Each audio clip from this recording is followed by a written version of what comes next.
You have been on someone's mind, not just his. There is a woman who raised him, who shaped him, who sat with him through every version of silence he has ever carried, and she has heard your name. Not because he planned to tell her, not because he sat her down and made an announcement, but because a mother does not need her son to confess. She reads the pauses between his sentences the way most people read words on a page. She reads the shift in his posture when a certain subject gets too close to the truth. She reads the way a man pushes food around his plate when something heavy sits in his chest. And she heard you in all of those spaces. This man loves you in a way that has already crossed the boundary of his private world and entered the awareness of the person who knows him more deeply than anyone alive. This message did not find you by accident. It arrived because what is unfolding between you and this person has entered a chapter that involves more than just the two of you, something far more significant than attraction, far more profound than chemistry, something that has now reached the roots of where he comes from. Before I tell you what his mother recognized and why her awareness carries a weight that changes everything you thought you understood about his hesitation, I need you to hear something important. Because there is a complication buried inside this beautiful truth, and it explains every confusing signal, every delayed response, every moment you have questioned whether this is real. That complication lives in the psychology of what it means when a man's deepest feelings become visible to the woman who gave him life. Stay with me. What comes next is the part that most people never understand. If this message feels like it arrived at exactly the right moment, stay connected to this space. The next message that reaches you may carry the very confirmation your heart has been searching for. You know that particular warmth that arrives without explanation. Not from a text, not from a phone call, just a feeling that settles across your shoulders like someone placed a hand there when no one is in the room. That quiet, unannounced warmth that makes you pause whatever you are doing and think of him for no logical reason at all. That is not randomness. That is the energetic residue of being spoken about with weight, with feeling, with the kind of attention that carries frequency across distance. His mother did not learn your name through formal introduction. She learned it the way mothers learn everything that matters about their sons. Through the cracks in his composure. Through the 3-second delay after she asked a question he was not expecting. Through the way his jaw tightened almost imperceptibly when she mentioned the future, as though the future had suddenly become a room with someone in it that he was not ready to describe out loud. Through the way he started leaving his phone face down at the table, which told her everything she needed to know about who was on the other side of that screen. A mother who has watched her boy become a man carries an internal encyclopedia of his behaviors. She knows which version of quiet means he is tired, which means he is angry, which means he is processing something too large for conversation. And she knows, with the precision of someone who has studied his face for decades, which silence means a woman has entered the part of him that he protects from the world. You are in that part. And I think, somewhere beneath the layers of overthinking and the exhaustion of not knowing, you already sense this. There have been nights, not every night, but enough of them, when you lay in the dark, and the question was not whether he thinks about you. The question was why the certainty keeps arriving, even when the evidence feels thin. Why your body holds on to something your mind keeps trying to release. Why you will be doing something completely ordinary, folding something, standing in line, driving with the window down, and his face will cross your mind with a weight that does not belong to someone who is leaving your life. That weight is not wishful thinking. It is resonance. It is the felt evidence of a bond that has already reached places neither of you consciously chose. There was a moment, and you may not have told anyone about it, when you almost reached out to him and then stopped yourself. Not because you did not want to, but because something inside you knew that the reaching would cost you a piece of your dignity, and you have fought too hard to hold on to that. That restraint was not weakness. That restraint was wisdom. And it is the same restraint that his mother recognized in you without ever meeting you. Because the kind of woman who can hold her ground while her heart is breaking is the kind of woman a mother trusts with her son. I want you to sit with that for a moment. Do not rush past it toward the next sentence. Do not qualify it with the doubt your mind has rehearsed 1,000 times. Do not add a but or an unless or an I don't know. Just let the truth of it arrive in your body the way it arrived in his mother's awareness, quietly, without announcement, and with a certainty that does not need proof. Carl Jung, the Swiss psychiatrist whose work on the unconscious mind remains among the most profound contributions to human understanding, identified what he called the Great Mother archetype. This is not about one specific woman. It is a universal blueprint embedded in what Jung termed the collective unconscious, a template that represents safety, emotional truth, and the kind of acceptance that exists before conditions. Every human being carries this archetype. But for a man, the living embodiment of the Great Mother archetype is most often the woman who raised him. She is the first mirror, the first witness, the first person whose recognition taught him that his feelings were real. When a man speaks about a woman to this figure, whether deliberately or through the cracks in his defenses, he is not making idle conversation. He is performing an act of what Jung called psychic exposure.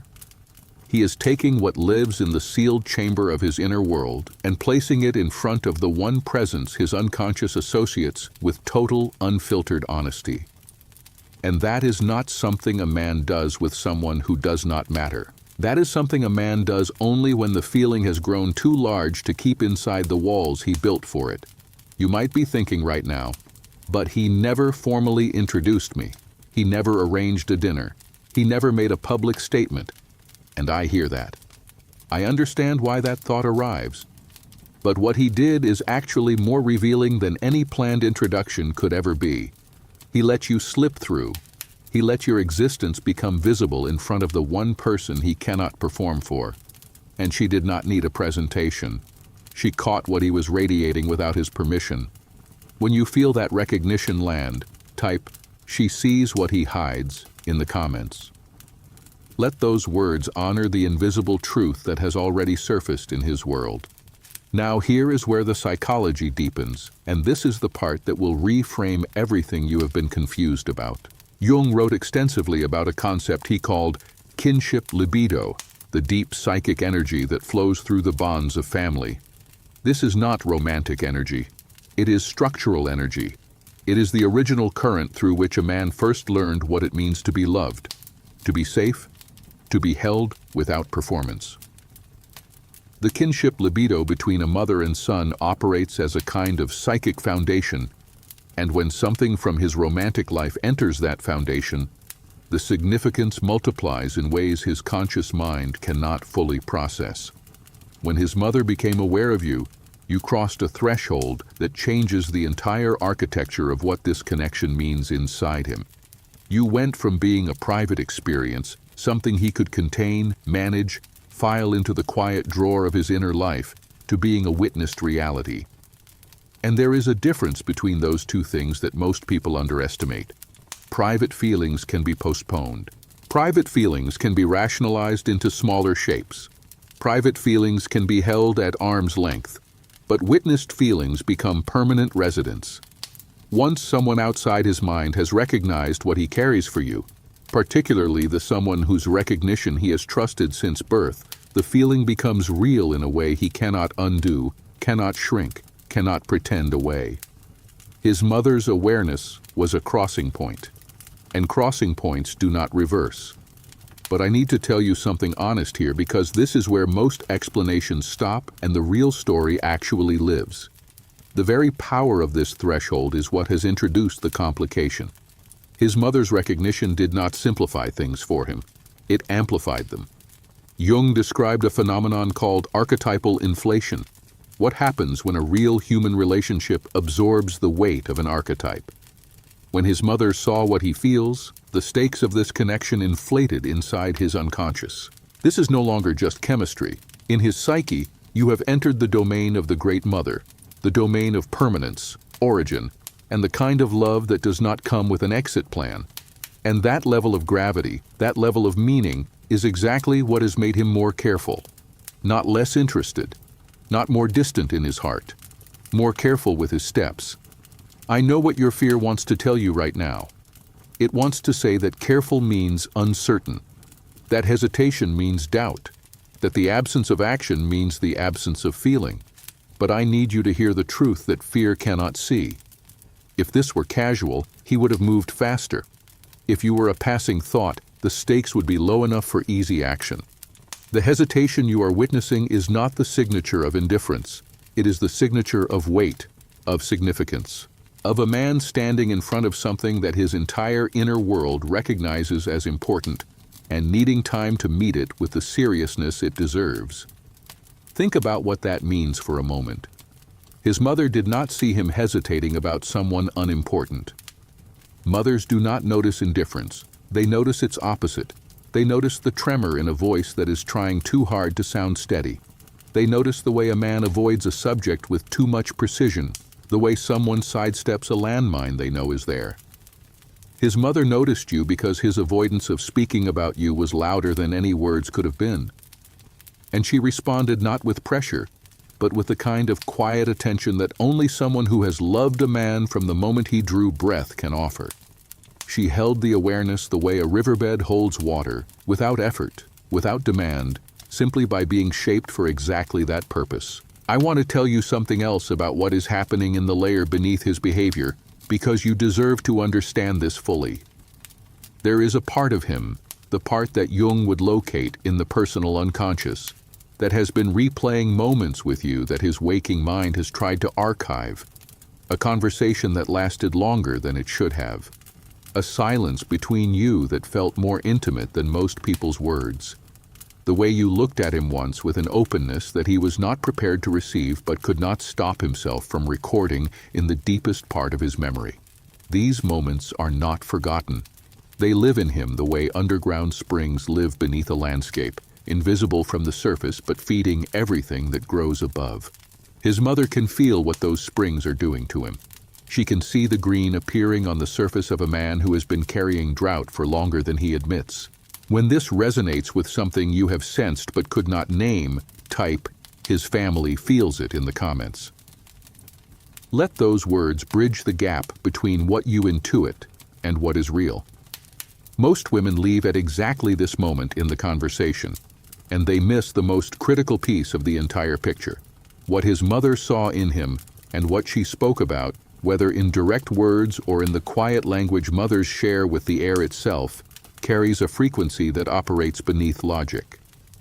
Jung would call this numinous recognition, the kind of seeing that does not analyze, does not deliberate, does not weigh evidence. It knows.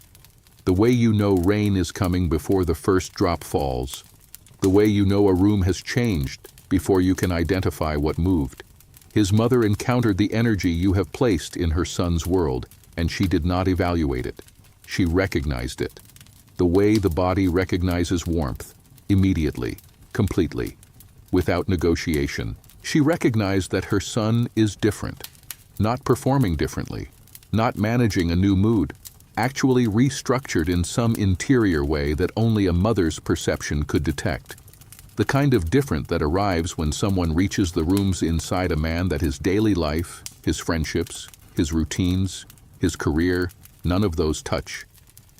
She saw it in small things, in the way he became quieter at family gatherings, not distant, but interior, as though part of him was always in conversation with something no one else in the room could see, in the way he started asking questions about love that he would have dismissed a year ago, in the way he held his coffee a little longer in the morning, staring at a place on the wall that was not the wall at all, but a screen onto which his unconscious was projecting every unresolved feeling he carries for you. These are the details a mother collects without trying. These are the fragments that assemble themselves into a picture that no amount of denial can dismantle. And here is what matters about her recognition. The great mother archetype does not rush. A mother who sees her son falling into something real does not push him off the ledge. She witnesses. She holds the awareness without urgency. She trusts the process with a patience that his conscious mind may not possess yet. And that witnessing, that holding, is a form of permission, that filters down into his unconscious whether he realizes it or not. He feels it. Beneath the noise of his schedule and the scaffolding of his daily decisions and the controlled exterior he presents to the world, something in him has softened since she saw the truth, since the private became known, since what he carries for you was reflected in the eyes of the person whose reflection he has trusted longer than anyone else's. Jung used the term amplification to describe what happens when an internal psychological signal encounters an external mirror. The signal does not just reflect, it grows, it gains definition, it becomes impossible to ignore. His mother's awareness amplified what was already living inside him. The feeling he could previously manage in the background of his thoughts now has volume, it has dimension, it has the full weight of being known. You are not a secret he is hiding from his world. You are a truth his world is organizing itself around. When that lands in a place beyond your doubts, type, "I am known" in the comments. Let those words carry the weight they deserve. Now I want to prepare you for what is happening inside him in this specific season. Because understanding his process will give you the steadiness that uncertainty tries to steal from you. He is in a period of what Jung would call inner constellation, a gathering of psychic forces around a single organizing center. His conscious mind is still negotiating, still organizing, still trying to fit what he feels into the structures of his existing life. But his unconscious has already decided.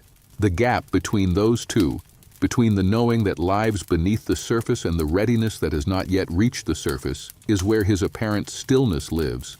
Not in rejection, not in ambiguity about you, in the sacred and necessary labor of aligning what his depths already recognize with what his waking life is prepared to act upon.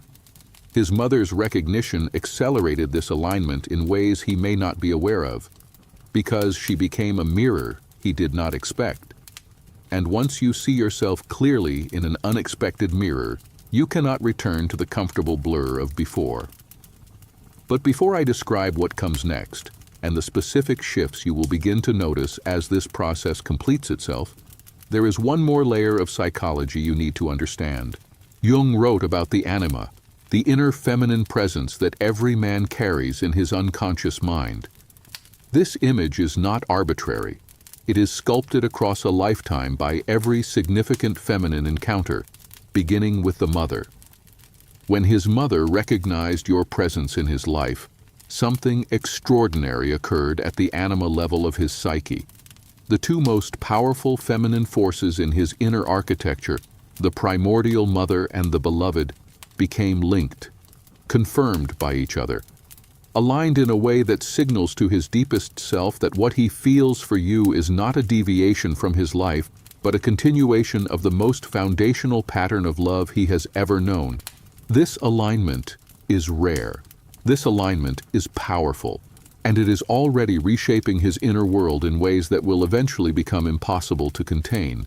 When you sense that formation gathering, type "The alignment is real" in the comments. Let those words honor the convergence that is happening beneath the surface of his life. Here is what begins to happen as this constellation completes its work. The shifts will not arrive as drama. They will arrive as quiet evidence. A message that appears without an obvious trigger, as though something inside him pressed send before his caution could intervene. A reference to something you told him weeks or months ago, something small, something you assumed he forgot, proving that he held it in a place where ordinary memories do not live. A question about your life that carries more specificity than casual interest would ever produce. An invitation wrapped in casualness, but weighted with an intention you can feel beneath the surface. These are not coincidences. These are the visible ripple effects of an invisible rearrangement that has been underway since his mother saw the truth. Her awareness gave his unconscious a permission that his fear had been withholding, not immediate permission. The Great Mother does not operate through haste. She operates through certainty, and the certainty building inside him carries a patience that belongs to something older and wiser than either of your schedules. I want you to let yourself see something, not as fantasy, but as recognition of a future that is already taking shape. There will come a moment, and it is closer than the distance feels right now, when he stops curating what you see of him and simply lets you in. It may happen in a conversation that begins about something ordinary and crosses into territory neither of you planned to enter. It may happen in a look that holds one heartbeat too long, and inside that heartbeat, you will see everything, every thought about you. He has carried in private, every conversation where his mother's eyes told him she already knew. Every night he lay awake with your name sitting in his chest like a stone he did not want to put down. You will feel it in his voice first. There will be a softness that was not there before, or maybe it was always there but hidden beneath layers of caution so thick that only a mother's eyes could see through them. His words will carry a directness that surprises him more than it surprises you. He will say something that sounds simple on the surface but that both of you will understand contains years of unsaid truth beneath it. And in that moment, the entire history of this connection, every confusing signal, every night of silence, every time you wondered if you were imagining everything, will rearrange itself into a narrative that finally makes sense. The room will feel different. The air between you will feel different. Not because anything external has changed, but because the wall he had been maintaining between what he feels and what he shows will have come down. And walls that come down after being witnessed by a mother do not rebuild themselves. They stay down. He will not make a speech. He will not stage a production. He will simply stop performing the version of himself that does not include you. And in that moment, you will understand with your whole body why the waiting was not wasted. Because what is coming toward you is not a partial admission. It is a full, witnessed, family-aware recognition that you are the person who changed the landscape of his inner world. That recognition is already underway. His mother was one of the final thresholds, not the last, but among the most significant. When you can feel that approaching, type, "I trust what is being built" in the comments. Let those words stand as your quiet declaration of faith. Here is what I need you to carry forward from today. Not a strategy, not a set of actions, a posture. Remain in your center, not because stillness is comfortable, but because the woman who stays grounded, who does not perform desperation, who does not abandon her own wholeness to chase confirmation on someone else's timeline, is the woman his unconscious already recognizes as the destination of this entire process. You do not need to convince anyone of your value. His mother already perceives it. You do not need to explain what you are worth. It is already etched into the way his behavior shifts without his conscious consent. Do not reach for what is already reaching for you. Do not attempt to speed up a process that has its own sacred rhythm. The patience you carry right now is not passivity. It is power. It is the quiet, unshakable knowing of a woman who understands that what belongs to her does not need to be chased, convinced, or extracted through force. His mother saw that quality in you before she ever heard your voice, because it was the quality that changed her son in ways that no surface connection ever could. When you carry that knowing forward from today, type, "My patience is my power" in the comments. Let those words be the anchor you return to whenever doubt raises its voice. What you are living through is not a delay. It is the slow, irreversible process of becoming known at every level of his existence, from the unconscious to the conscious, from the private to the familial, from the hidden to the undeniable. The conversation his mother held about you, whether it unfolded in a single afternoon or accumulated across glances and half-finished sentences over months, altered the course of this connection permanently. Not because of any particular words she chose, but because her awareness represents that you have entered the bedrock of his world. Not the exterior, not the social layer, the bedrock. The place where his first experiences of love were formed.